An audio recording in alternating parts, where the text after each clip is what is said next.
Welcome to Picks and Parlays here on the Sports Byline Broadcast Network, also streaming live on YouTube, Facebook, and Twitter. Great to be with you. I'm your host, Nick Geber. Find me on Twitter. It's at Nick Geber to make it easy for you. Well, welcome to the show this Wednesday, December 18th, 2019. I'd like to wish all of our listeners, viewers, staff, everybody associated with us a very happy National Roast Suckling Pig Day, one of the biggest holidays on the calendar, and I know we are all terrifically excited. We also have a lot of sports to get to today. We're going to talk NFL football with Alex Smarty Pants Smart. Can't wait to get to it. We have 3 games we have curated just for you, so that you can become a successful sports bettor. How about that? Then Sean Higgs will join me, and we're going to do college basketball, 4 college basketball games for you to enjoy. It just gets better and better, people. And then I'm going to step aside Ali, Third Degree Burns, and Craig El Wapo Trapp going to bring you our patented 14 minutes to build your bankroll. That's right, it is time for our NBA Rapidfire. Going to have that a little later on during the show. And then, of course, we'll top it all off with a recap of all of our picks. Look, while you're watching the show, we know you obviously like sports. You like to bet on sports. The best thing you can do is to do it with, well, like Alex Smart, with some smarty pants up here. Make sure you get the best sports intelligence you can. We offer that at Picks and Parlays. We have 35 handicappers, all experts in their field. And right now, with the college bowl season upon us, there's about 1.5 million bowl games, ranging from big ones to ones you wish you never heard of, and we cover them all. That's right, every single one of them. And if you want to bet on them all, or a number of them, or some of them, or maybe even just one of them, you can subscribe right now to our expert package, Bowl Picks. Are you ready for this? $199, you get all the picks from one capper. But if you want to chuck in an extra $100, $299, 2 cappers. That is an incredible deal, folks. If you're betting on the bowls, do it with smarts. Make sure you put yourself ahead of the game. All right, we're with you here on this show each and every weekday from 4 p.m. Eastern Time, 1 p.m. Pacific, and then we do stream throughout the day on YouTube, Facebook, and Twitter. If you're watching us on one of our streaming platforms, we'd love to hear from you. Just fill out the comments section. You'll see it on the screen. Our production team will see it, put it up on the screen. I'll do my best to answer it. Better be good, though. Coming up next, Alex Smart, Smarty Pants himself. We're going to talk NFL football. Don't go anywhere.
Welcome back. This very, very happy National Roast Suckling Pig Day. Picks and Parlays Radio. I'm your host, Nick Geber. Great to be with you. Well, promised you some NFL football. So let's get right to it. Let's bring on our resident expert handicapper, Alex Smarty Pants Smart. Alex, you got some smart picks for us today? Yes, we have some Smarty Pants picks for everybody today, for sure. Some winning picks, hopefully. It's what? Some winning picks, too. Winning picks, yes. Sorry. Yes, yes, winning picks. Always better than the alternative, no doubt about it. Well, right. Alex, we've got 3 games to talk about. Let's start, shall we? Let's start with the Panthers at the Colts. If this were European football, one would say that both these teams are mired in mid-table mediocrity, and indeed they are. The Panthers 5-9, 6-7-1 against the spread, 6 losses in a row, which, quite frankly, ain't that great. Most recently, 24-30 loss to Seattle. They're 3-4 straight up and 3-2-2 against the spread away from home. Cam Newton's out. Will Greer has been named the starter for this game. They are over in 8 of the last 10. And as for the Colts, they're 6-8, 6-6-2 against the spread. They also have a number of losses in a row. They only have 4, though, which is a lot better than the Panthers' 6, I suppose. Although this could be 5. And the way the odds have it, it's likely to be that. They had that 7-34 beatdown at the hands of the Saints. They're 4-3 straight up, 3-4 against the spread at home. 2-3 straight up, the last 13 at home. 10-3. The Colts, though, home favorites, big way, 6.5 points. Total points, 46. Smarty pants. Can we make money on this game? With a rookie QB in there, that's making his first career start. I mean, you have to look at anything at a touchdown or less in this situation for Indianapolis because really, even if this wasn't the situation this week, my power rankings suggest Indianapolis is still the better team. I know they had a horrendous week last week, but this is still a good team, and going against a rookie quarterback like that, I think we've got a big advantage, a decent advantage. By what reasonable, objective test would you say that the Colts are a good team? Okay, they're 6-8. They got murdered by the Saints. Come on, maybe they're better than the Panthers, but I mean, no reasonable person would say this is a good team. Sorry to interrupt you, but I'll just chime in now, and I'll tell you the truth. What I feel is Indianapolis went through a letdown game after that big game they had against Tennessee, and they were in that game. So here we are now, and I think Indianapolis has still got a heartbeat. I like the way they fought all season long, despite of losing their longtime starting franchise QB, and I just think I think at 6.5 points, anything under a touchdown with a rookie QB in there, we have an advantage. That's just my personal opinion. All right, fair enough. I'll accept that, but come on, 6-8 doesn't make you a good team. All right, so they're still going to get it done, though, right? So we taking the points or what? We're going to lay the points. We're going to lay the points here. Yeah. What about the 40? Yeah. Yeah, I'm a little afraid to go over on this 46, though.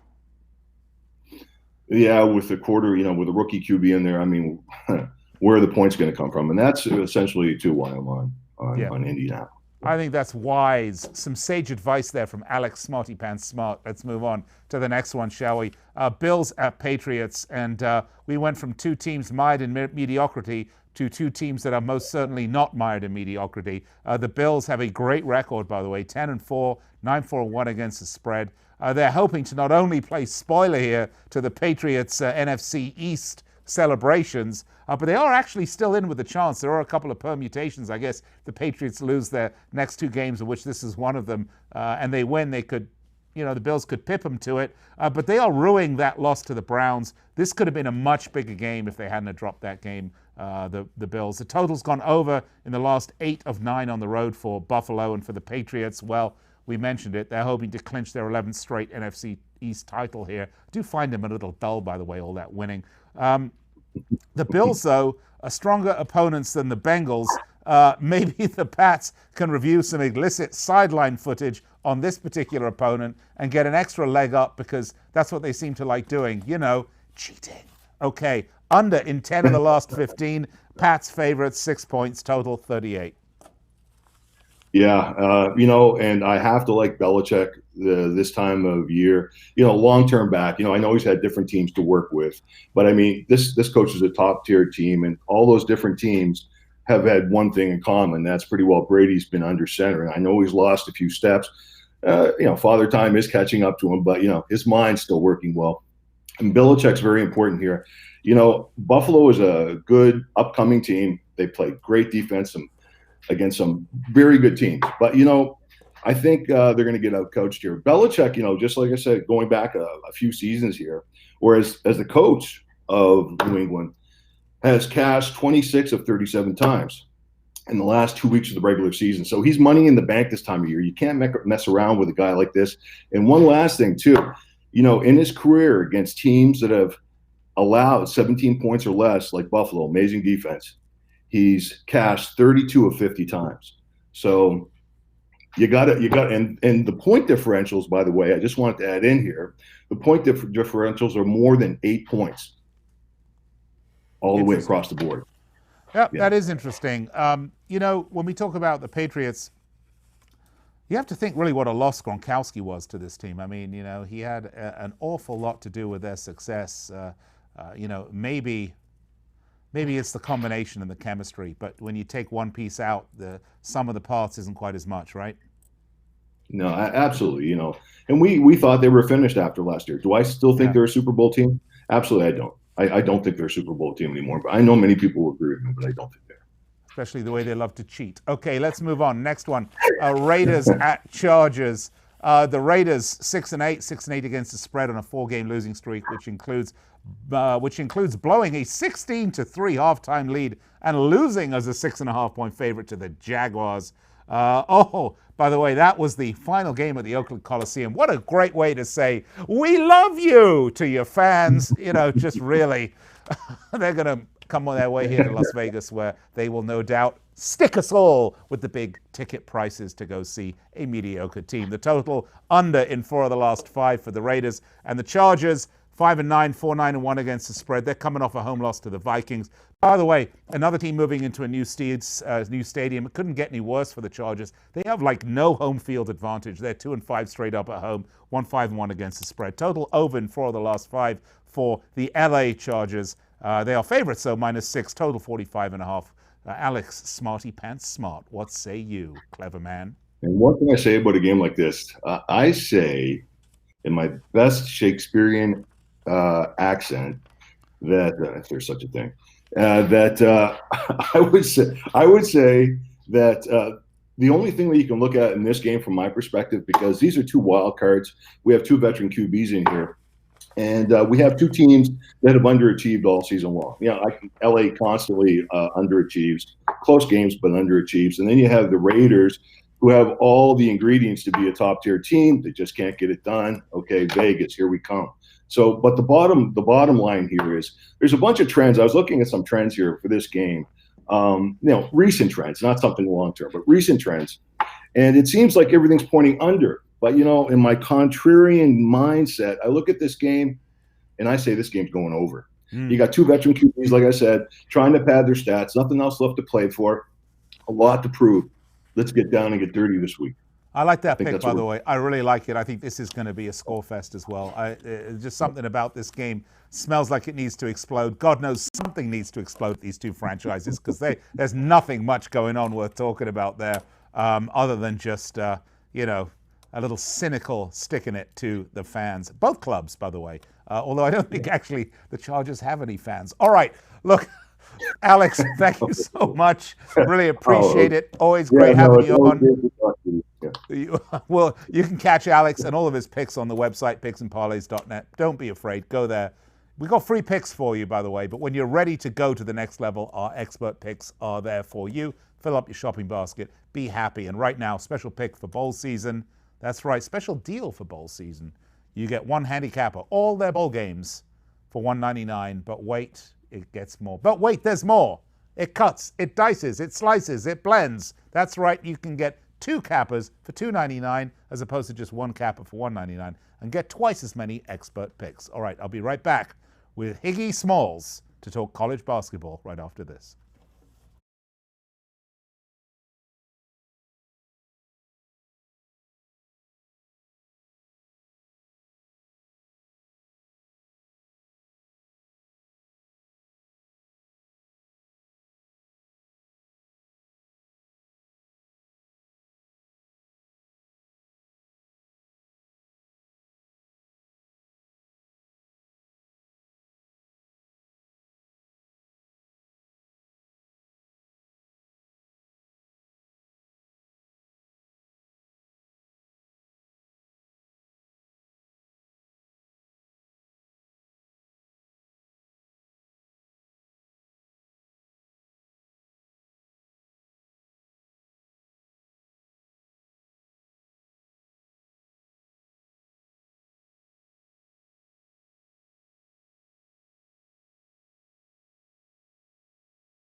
We are back. I know you're excited. I am very excited. It's college basketball time. Who better to talk college basketball with than our very own resident expert, Sean Higgs. By the way, I'm your host, Nick Geber. You can find me on Twitter at Nick Geber, which shouldn't come as too much of a surprise because that is my name with an @ sign in front of it. So make it easy for you. All right, let's bring on Sean. Let's talk college basketball because we have 1, 2, 3, 4 games that we've curated for our listeners and viewers. And Sean, you're looking mighty dapper in your picks and parlays shirt and hat, all decked out. Good on you. Christmas came early. I got my picks and parlays gear on. Excellent. Well, Christmas has come early for our listeners because we have 4 free picks right now. College basketball. Yes. Let's start. And if they listened on Monday with us, Nick, we had a nice underdog. We said, take the points, Texas Tech. They're laying a big chunk, and Southern Miss hung tough for us, so let's keep it going. You have pictures of the new Bentley? To bet, no. I do not have a Bentley. Who am I, Vegas I thought you Dave? did so well off that game that... Okay, never mind. All right. A little fun with you there, Higgs. Okay. Listen, all right. Bet over your head, not over it. You got to... Listen, people, it's gambling. You got to be disciplined. You can't be living... That's not the way... That's not my lifestyle. No, you can't do that. You're not living large? You're not a baller? You do throw away unused Oreo cheesecake, which makes you really, quite frankly, guilty of ridiculous amounts of waste. Okay, let's move on, shall we? St. Mary's at ASU. I will have the final word on the Oreo cheesecake, Higgs. St. Mary's versus ASU. St. Mary's 9-2, 4-7 against the spread. 8-1, rebounded after their loss to Dayton with an 89-77 win over Cal. They're 1-0 away, 1-1 against the spread. Total over in 6 of the last 7, and the Sun Devils 8-2, 6-4 against the spread on a 5-game win streak. Coming off a loss, though, 79 to 59. I think they beat Georgia. I don't think they lost Georgia because otherwise that would not be a win streak. Arizona State beat Georgia. Yeah, they beat Georgia. Yeah, that would not be a win streak. That would be a win and then that ended.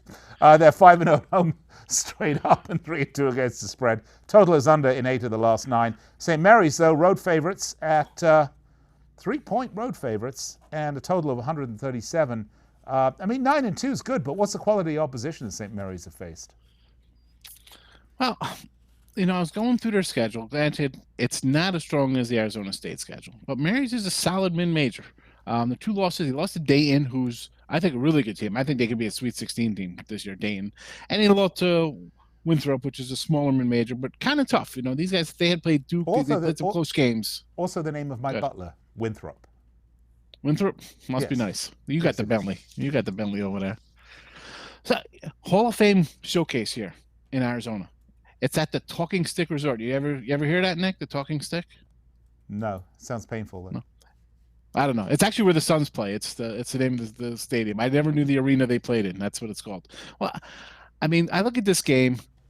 It's in State's backyard, and yet they're an underdog, even though they got a little stronger strength of schedule.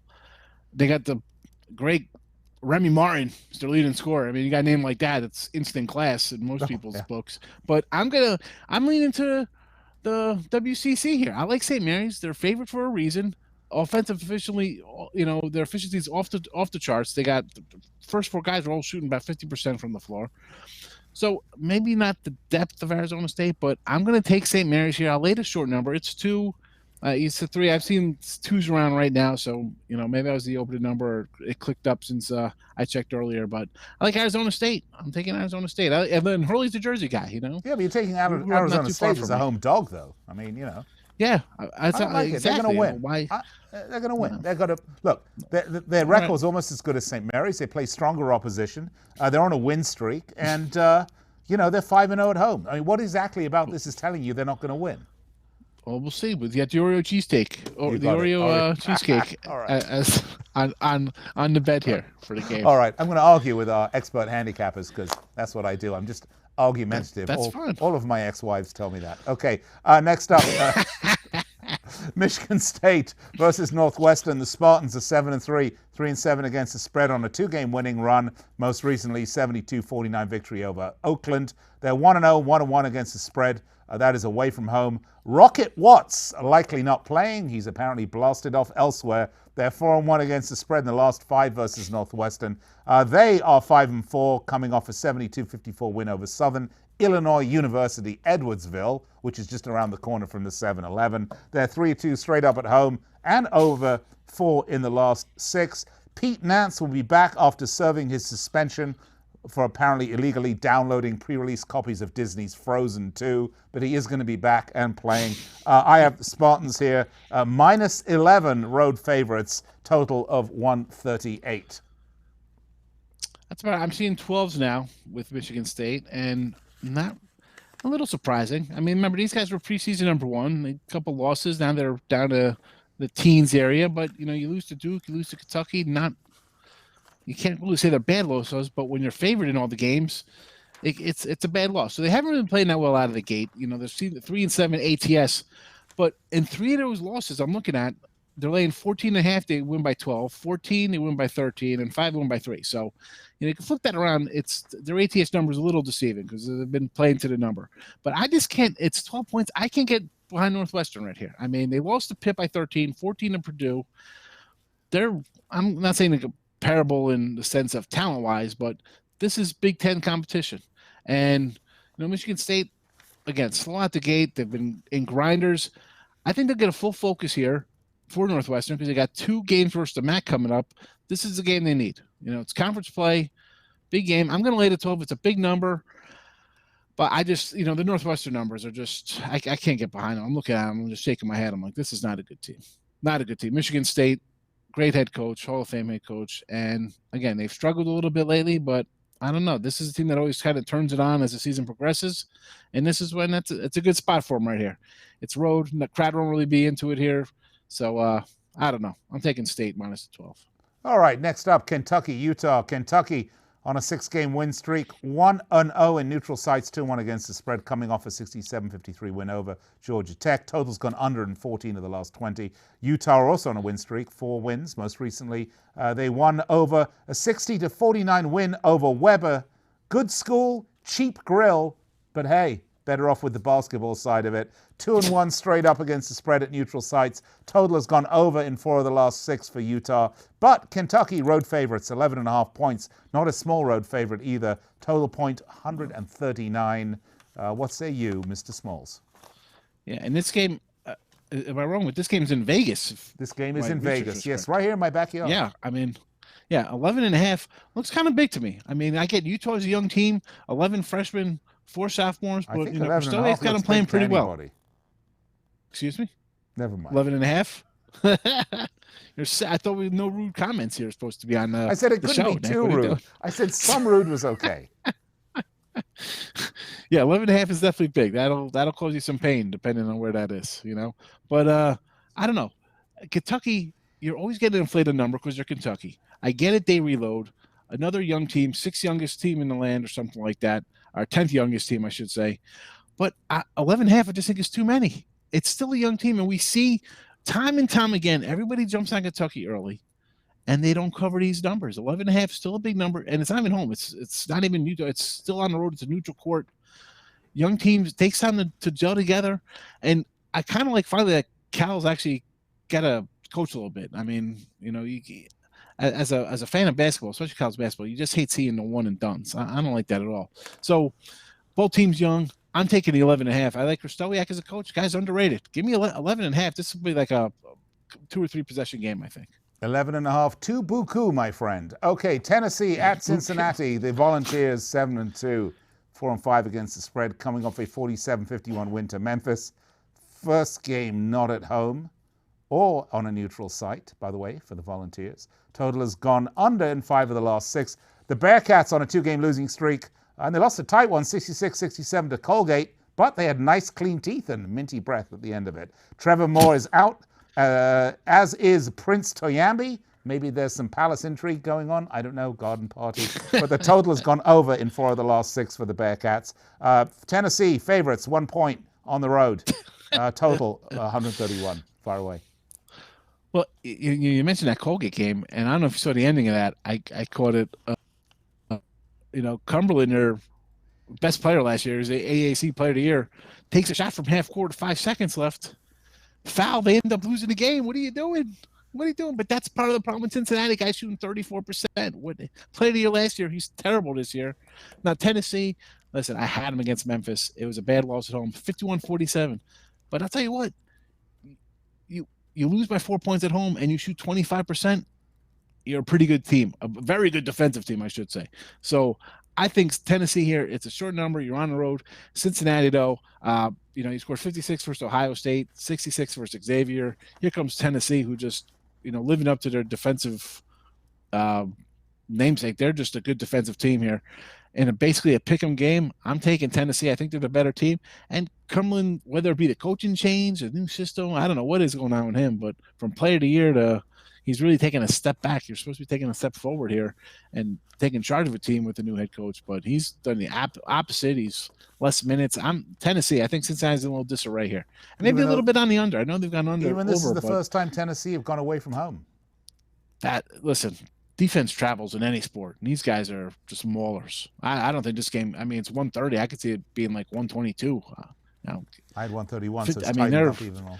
Yeah. So I'm going to take Tennessee and even maybe a little lean on the under here against the Bearcats. All right, Sean Higgs, always a pleasure, my friend. Great to have you on. Can't wait to have you on again.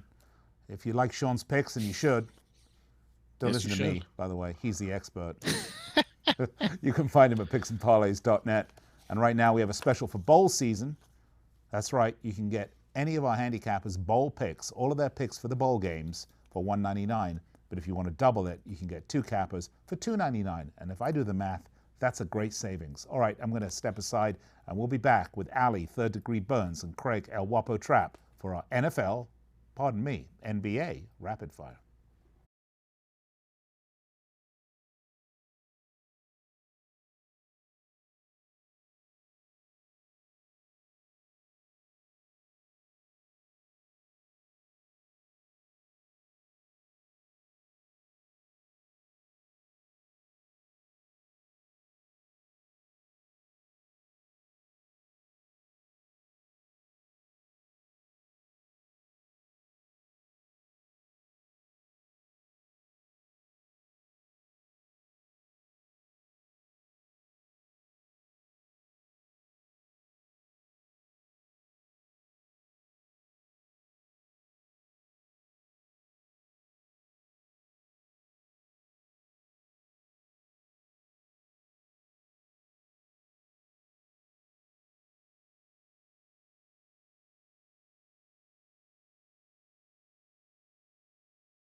Welcome back to Picks and Parlays. I'm Allie Burns, and now it's time for the segment you've all been waiting for. It's our NBA Rapid Fire round, and this one's for December the 18th.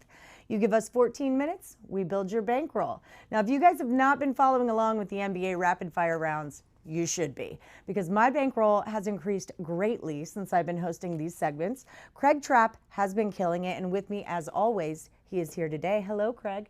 How are we doing? I wasn't so good 2 weeks ago. What? 2 weeks ago, but 3 of the last 4 weeks we've been pretty good, and I think we'll be pretty good in this one. I think it's a pretty good matchup here. Big schedule here on Hump Day Wednesday. I was going to ask you, what is it about Wednesdays that makes it so difficult to handicap the NBA? Is it because just like how we're professionals in our jobs and you're kind of in the middle of your week and you just don't care? Is it because it's a big card? What is it about Wednesdays? Well, I think a lot of these teams, some of these are on back-to-backs, long extended road trips. This time of year, the scheduling really matters. You got to pay attention. And a lot of injuries this time of year. I mean, we're not that close to really the NBA trade deadline or the NBA All-Star break, so it's kind of the dog days of summer for the NBA. Right. I can wrap my head around that for sure. All right, so I'm going to start you off with the Hornets. All right, they are going to be facing the Cavs in Cleveland. Hornets are 12-17. I want to like the Hornets. Like, I really, really want to like the Hornets. I just can't get there with them, and the Cavs I don't want to like at all, and they're so easy not to with a record like 6-21, 10-16 against the spread. So Cavs are at home -3.5. The total is 213.5. What do you think about this game? Well, hard to love either one of these teams. How are you favored when you're 1-9 your last 10, 3-7 against the spread in those 10? That's what Cleveland is. Almost immediately you see a team 1-9 as a 3. In this play, it opened at -1, went immediately to Cleveland 3, and now even see it at 3.5. I'm going to play the Hornets for no other reason than at least they're 5-5 straight up and against the spread in their last 10. I'm like you. When you look at the sum of the parts for this Hornets team, they should be better than their overall record is. That's what I'm saying. And I think this is a good spot for them. So I think the Hornets went outright, but let's take the 3.5. I think it's an absolute gift here on Wednesday night. Both of those teams just lack the star power that I want them to have. Well, I mean, Cleveland still has Kevin Love. Well, I don't know for how much longer. He's definitely going to be traded. Stop it. He hasn't been good since he was at UCLA. Anyway, moving right along. So we're going to go this is an interesting one. So the Miami Heat, I've talked a lot about how much I've enjoyed watching them. The Heat is on. Jimmy Butler's playing. He's hot. They're 19-8, 14-8-1 against the spread, but they're rolling into Philly. And correct me if I'm wrong, but Philadelphia is the only NBA team that is still undefeated at home, correct? That's correct. And they're sporting a 20-8 record, and they're 11-12-1 against the spread. They're a -7 favorite at home. Do you think that's a legit number with how good the Heat have been playing so far? That's way too many points. That's what I thought. This too. Heat team is really good. Now, some of these spreads have been getting out of hand a little bit, and they haven't covered them. They're 5-5 against the spread in their last 10. But Sixers are just 4-4-2 against the spread in their last 10. Right. Same kind of reason where a lot of these teams are starting to get these big lines, and they just haven't been covering them. But they have been winning. I just think the Heat here are very dangerous in this spot. I think this could be a challenge for the Sixers even to get this win. So you give me the 7 points, I'm definitely taking Miami Heat. I remember, of course, Jimmy Butler finished the season with Philly last year. Yes, he did. It was no love lost to him leaving town. They just didn't have enough money to pay all those superstars that they had on that roster last year. Jimmy Butler, of course, wanted a max deal, and he got it in Miami, and it's worked out for both. Both of these teams have been very good this year. I think it's going to be a really good game, maybe the best game of Wednesday night. Let's take the Heat +7 here and Philly, maybe even Philly's first home loss of the year. I like it. I think you're right spot on for that one. I think Jimmy Butler's going to be after them to take that record away. Okay, so we're going to move along. Another team that you've liked a lot this year, primarily played them at home. Now they're on the road. We're going to go with the Toronto Raptors. They're 18-8, 13-10 against the spread. They're going to play in Detroit. Detroit is a little depressing for me. They're still waiting for Blake Griffin to get healthy and Andre Drummond to come back, which I heard he is questionable for Wednesday's game, so keep looking out for it. Shoot, I don't have the line on this. Well, this one, there's only an My advanced bad. line out in this one. There's no even okay. total out. The advanced line looks like it's going to be Toronto -4 here. I think this is a dangerous spot for a Toronto team that hasn't been great on the road, especially against the spread. Just 5-7 against the spread on the road. I definitely think they'll be the favorite here. I like Detroit at home. I think it definitely sounds like Drummond will play. This Detroit team has the pieces to be, I think, a 6, 7, or 8 seed. They haven't necessarily played that consistently, but I think Detroit could start to put things together here. I like Detroit here getting the points at home. I think they pull an upset and win outright, but let's take the points just in case. And don't forget, too, that Toronto already beat the Pistons when they played in Toronto, beat them 125-113, so there is a little bit of a revenge factor there for the Pistons to come back. Well, Toronto's just a different team. In Toronto, they are going back to last year, of course, the title. They are very, very tough to beat at I home. swear you're on their payroll. You love those Raptors at home At so home. much. Hey, they've been very good for us. They have been. They have very good for been. us. That's true. They've made some money. I'll be on their payroll if they don't even need to put me on the payroll. Just win and cover at home, and we'll And call you're it getting even. paid. We're We'll all call it getting even. paid We'll here. call it even. Okay, so, the next game is proof positive that what goes up must come down. That's right. We are talking about the Warriors. They are, music to my ears, 5-23. Whoever thought we would be able to say those words, right? They're on a 4-game losing streak right now, and they're cruising into Portland. Trailblazers have had some of their own issues, but they seem to be pulling it back together. They're 11-16. They've won 6 of their last 10. The line is Portland as a home favorite, -9. The total opened at 222, but I've seen it move down to 219. What do you think about this one? Is that maybe a play on the under? Well, one of the funny things is, of course, the Warriors, the past, all this run, this offensive balance that we've seen from this team over the years, great over team. They scored tons of points, but this year, of course, you take away 3 superstars, really 4 superstars, and you see what is left. And this is a players' league, unlike the NFL that is a coaches and a franchise league is what I call it. But the Warriors just don't have the horses right now. But you give me 9 points against a Portland team that depth has been an issue. Injuries have been an issue. As much as the Warriors' injuries, the Blazers have had their injuries. Now, luckily for the Blazers, it hasn't been, of course, their key guards, Lillum and McCollum, have both played most of the games. But I like the Warriors here getting 9 points. They're both these teams are only 4-6 against the spread in the last 10. So, I mean, it's not like either one of these teams have been lighting it up. And when you're 4-6 against the spread, having to cover 9 points, to have to win by double digits to cover, I'm taking another underdog here. 4 straight underdog to start off the card here. Fair enough. I love an underdog. You know that about me. And I've mentioned before on previous segments that whenever the Warriors kind of win or lose so many in a row, there's going to be that spot where they win one. And this definitely feels, or cover one, we should say. Well, I mean, like I said, they're not that bad of a cover team because they've been getting tons of points, and everybody it's such a big story that they're losing all these games that tends to have the public overvalue how this team really is playing as far as against the spread is concerned. Yeah, public overreactions are huge to take into account. Okay, so game number 5, we're going to talk Memphis Grizzlies and the Oklahoma City Thunder. He's back, everyone. Ja Morant is back again, finally. Memphis is 10-17. They've won their last 4 out of 5, so things are looking up for the second round or number 2 rookie pick. I'm not saying that right. What am I trying? Number 2 draft pick. Yeah. There we go. Sorry, it was in there somewhere. So they're rolling into OKC on Wednesday night. Thunder are 12-14. They've been really impressive as far as covering goes. 16-9 against the spread. 3 wins and 2 losses in the last 5 games. OKC is -6.5 at home. The total's at 218. What do you think about that? I like this Grizzlies team. When Morant was there, they could really score. I mean, he really pushes the pace, puts a lot of pressure. It's funny, like Russell Westbrook did for the Thunder when he was there the last few years. He kind of really reminds me of that player. Maybe a better shooter at this point of his career than Westbrook probably, maybe ever will be. I like this Grizzlies team. I think this could be upset spot. What's this, my 5th straight underdog here? I think the Grizzlies getting 6.5 is an absolute gift. And I think maybe people just not paying attention that Morant's back, and the Grizzlies team was pretty good offensively when he was there. Right. Yeah, and I really look forward to watching the growth of him as a player. As we see these college kids come out and then they kind of bulk up and they get stronger and they just become bigger, more well-rounded players. I'm so excited to see what he looks like next year and the year after that. Ja Morant is a phenom. Mark my words. I love that guy. Okay, next one, the Magic and the Nuggets. This is another one I'm not thrilled about. I'm definitely going to need money on this if anyone wants me to watch it with them. Magic are 12-14. Denver and Nikola Jokic are leading.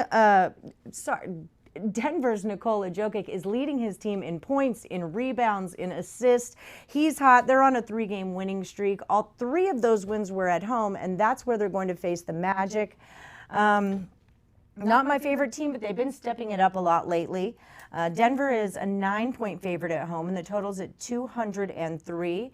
What do you think about this one? This is the Beauty and the Beast game. Okay. Which usually, about a beauty. Everybody knows that, but not this time. I'm another underdog here. 6 straight underdog. I like the Orlando Magic. They're 7-5 against the spread on the road this season against Nuggets team that's just 4-5-1 against the spread in their last 10. I like the under a little bit, but I really like this Orlando Magic team. I just think this is way too many points. Beating teams in the NBA by double digits is just not easy. The one negative, of course, always is the thin air in Denver. Orlando doesn't have the deepest team, but I think it's enough. Orlando does just enough to cover this. I think they lose by 6 or 7. I think 6 straight underdog here for me. I was going to ask you about that. When I handicap college sports, I definitely take altitude into account. But in the pros, I kind of think they're pros. They should be used to it. But a team like Orlando, who's more at sea level, then you're going into Denver with, like you said, East Coast team versus West Coast team too. There's more teams in the West that that play at altitude. Right. So I think it's a bigger story when the East Coast teams come to the West Coast. Also, man, if the second half of the back-to-back, if you ever see that, that's always a huge thing to see. You really got to pay attention to the schedule. But I think Orlando has just enough depth to get this done. And Denver haven't been the best team at covering, like we said. Right. Okay, so the last one, here we go. This is the game that I'm most excited about for Wednesday. It'd be the Celtics and the Mavericks. I'm from Texas. I love the Mavericks. It should be really good. We have two powerhouses coming at each other, Kemba Walker, and everyone's talking MVP with Luka. They're going head-to-head. Both of these teams like to score a lot, especially the Mavericks. They average about 118 points a game, but the Celtics defense is nothing to be laughed at. Celtics are a road favorite here at it opened at -1, -1.5. The total's at 218. I love a good home dog, but I think Luka's out. But Luka's out. That's or even if he's not out, his ankle, it's bum. So I think Boston has been very good. They're 7-5 against the spread on the road. You don't see a whole lot of teams that are above 500 against the spread on the road. At home, the Mavs are just 6-8. I think the Celtics are deserving favorite here. This Boston team has been very, very good this year. I really liked the way they put this team together, but I thought it would take them closer to the second half of the season before we'd see them turn it on.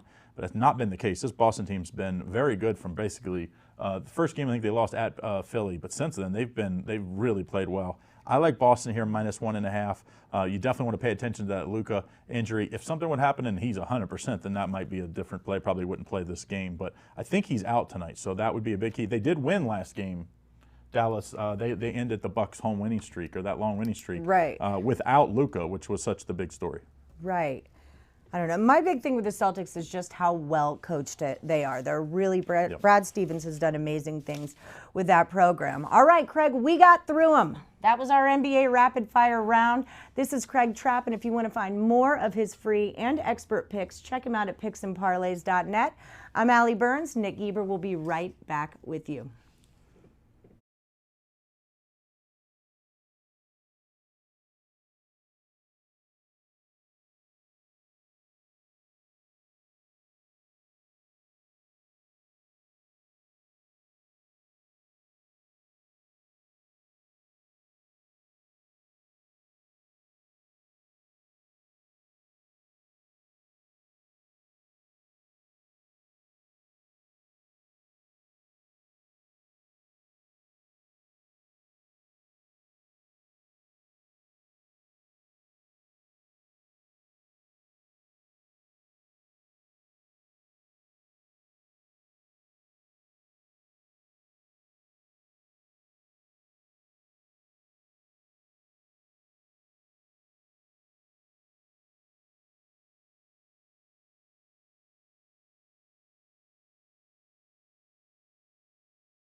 All right, welcome back to the show, Picks and Parlays. I'm Nick Geber. Great to have Allie Third Degree Burns and Craig Trapp giving you their NBA Rapid Fire. But we had a lot of other picks today, lots of picks. In fact, we did NBA, we did NFL, we did college basketball. We had Alex Smarty Pants Smart on, we had Sean Higgy Smalls Higgs. Lots to get to. If you missed any of our picks, let's recap them right now. And we started with Alex Smarty Pants Smart, trying to show he is the smartest man in the room with his NFL picks. Bills at Pats, take the Patriots -6.5. Come on, Bills, though. Panthers at Colts, take the Colts -6.5. And the Raiders at Chargers, take the over 45. I don't think the Chargers have 45 fans, but take the over 45 on that one. Higgy Smalls, his college basketball picks, Tennessee at Cincinnati, take Tennessee -1. Michigan State at Northwestern, take the Spartans -12. St. Mary's at ASU, take St. Mary's -2. That a little counterintuitive to me, but he is the expert. I'm just the host. I'm just here for my looks. Okay, Utah, Kentucky, take Utah +11. And then we had some rapid fire from Craig El Guapo Trapp. Heat at Sixers, take the Heat +7. Raptors at the Pistons, take the Pistons +4. And the Celtics at the Mavericks, take the Celtics -1.5. Those are our picks. Hope you enjoyed them. Hope you wrote them down. And if you missed any, there's going to be a ton more picks on our website. I don't know if that's the right use of language because picks don't really have a weight. There's a lot more picks on our website. By the way, we're here with you Monday through Friday, 4 p.m. on the East Coast, 1 p.m. on the left coast on the Sports Byline Broadcast Network. We also do stream live throughout the day, as I've mentioned on numerous occasions on YouTube, Facebook, and Twitter. Now let's get back to all of those free picks I was talking about at the website. They are there, picksandparlays.net, so you want to go check them out. And of course, our expert picks are there for you as well. They're like the free picks, but they got a lot more analysis to them, and there's more of them, and you're going to want them. And when you do, particularly for the College Bowl series, we have a special for you. That's right, our College Bowl specials. $1.99. You can have one capper, all of their bowl picks. But for $2.99, you can actually have two cappers, double your chances of winning big. All right, folks, that's going to wrap it up for me, Nick Geber, and all the fine folks here at Picks and Parlays. I'll be back on the air with you tomorrow. Until then, bet smart, bet right, and as always, bet, win, repeat.